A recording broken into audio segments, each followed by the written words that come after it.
ठीक है। Good morning class. आज अपन बात करेंगे आगे। अपन ने बात करी थी लास्ट टाइम, अपन लास्ट लेक्चर में बात करी थी कि जो टेक्निकल एनालिस्ट होते हैं वो रिक्वायरमेंट गैदरिंग करते हैं, जो प्रोसेस होता है उसका जो फुलफ़िल कर रहे हैं, उसके बाद नेचुरल लैंग्वेज में लिखी जाती हैं रिक्वायरमेंट। तो उसके बाद वो क्या करेगा, उसका जिम्मेदारी रहता है कि वो टेक्निकल लैंग्वेज में उसे कन्वर्ट करे और उसके बाद हैंड ओवर कर दे किसको, सॉफ्टवेयर डेवलपमेंट टीम को। ठीक है। उसके बाद एसआरएस, अब आगे बढ़ते हैं कि SRS should come up with the following features. मतलब जो एसआरएस है उसमें क्या क्या फीचर्स होना चाहिए उसका, तो वो बात करेंगे। तो पहला पॉइंट है कि user requirement are expressed in natural language.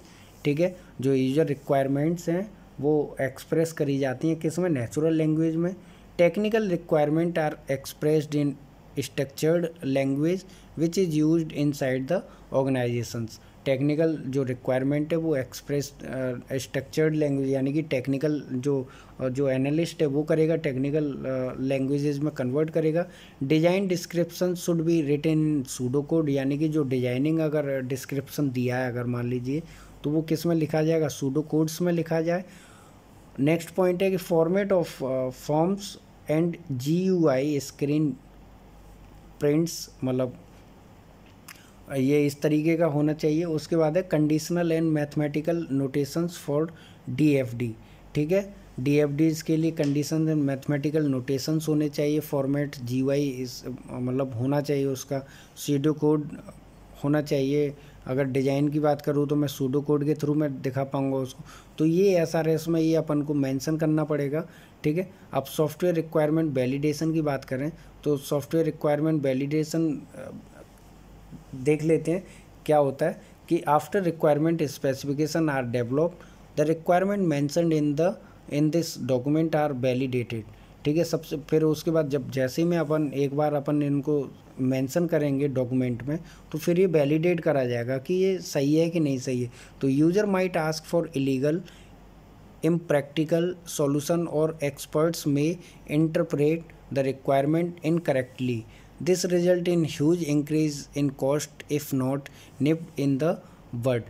Requirement can be checked against following conditions. अब उसमें भी conditions अपन चेक करेंगे, देखेंगे if they can be practically implemented, है कि नहीं, प्रैक्टिकली इम्प्लीमेंटेड करी जा सकती हैं कि नहीं करी जा सकती हैं। If they are valid and set and edge पर functionality and domain of software, if there are any ambiguities, अगर कोई एम्बिगुइटीज़ तो नहीं है उसमें। ठीक है। If they are complete. ठीक है। उसके बाद if they can be demonstrated. ठीक है। तो ये सारी की सारी चीज़ें अपन वैलिडेशन के अंदर देखेंगे।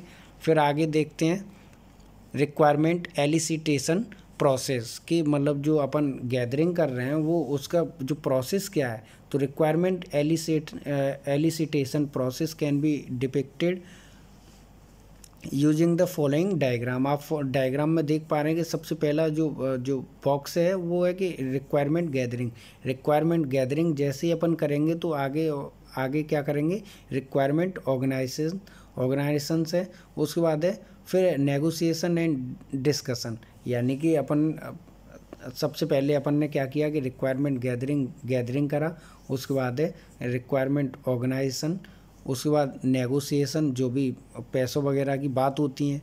ठीक है। तो वो उसका डिस्कशन होगा, नेगोशिएशन होगा, रिक्वायरमेंट स्पेसिफिकेशन। ठीक है। तो ये चीज़ें तो अब एक एक करके देख लेते हैं कि रिक्वायरमेंट गैदरिंग क्या है। तो लिखा है कि the developers discuss with the client and user and know their expectations from the software, कि उन जो डेवलपर डिस्कस कर रहे हैं एंड यूजर से या क्लाइंट से कि उनका एक्सपेक्टेशंस क्या है, तो उसके अकॉर्डिंग रिक्वायरमेंट गैदरिंग करी जाएंगी। ठीक है। उसके बाद है ऑर्गेनाइजिंग रिक्वायरमेंट्स। फिर the developer prioritise and arrange the requirements in order of importance, urgency and convenience, तो ये देखी जाएंगी। उसके बाद है नेगोशिएशन एंड डिस्कशन। तो अगर ये सारी की सारी चीज़ें फुलफ़िल हो जाती हैं या फिर डील हो जाती है तो फिर नेगोशिएशन एंड डिस्कशन की बात करते हैं। ठीक है। उसके बाद है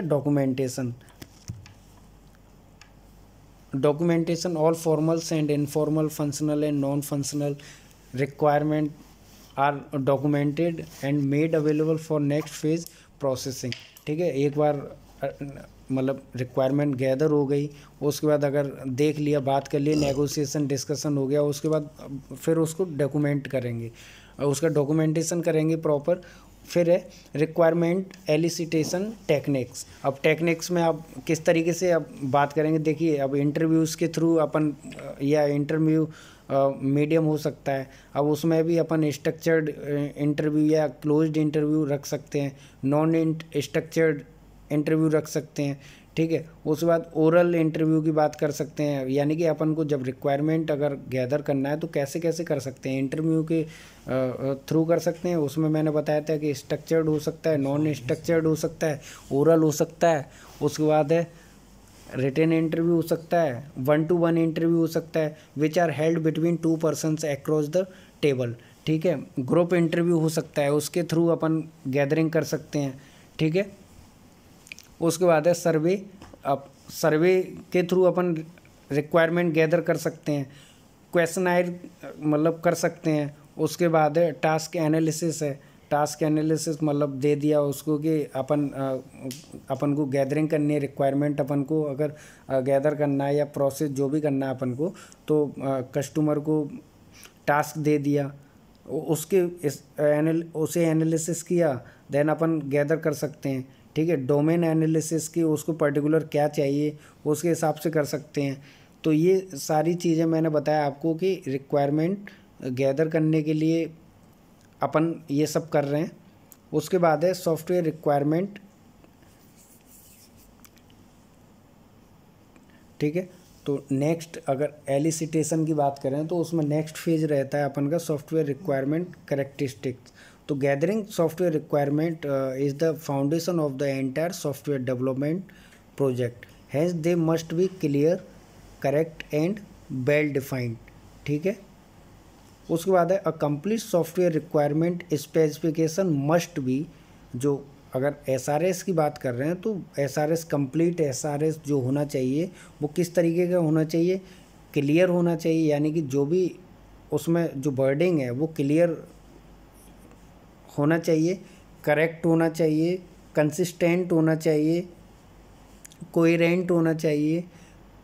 ठीक है, मॉडिफाइबल होना चाहिए, वेरीफाइबल होना चाहिए। उसके बाद अनएम्बिगुअस, ऐसा नहीं है कि उसमें मतलब जो कस्टमर कुछ और बोल रहा है वो समझ ही नहीं आ रहा, तो मतलब एम्बिगुइटी नहीं होना चाहिए। ठीक है, अनएम्बिगुअस टाइप का होना चाहिए, एकदम क्लियर। ठीक है, ट्रेसेबल होना चाहिए और क्रेडिबल सोर्स होना चाहिए। बाकी थैंक यू, इतना ही, नेक्स्ट लेक्चर में बात करेंगे।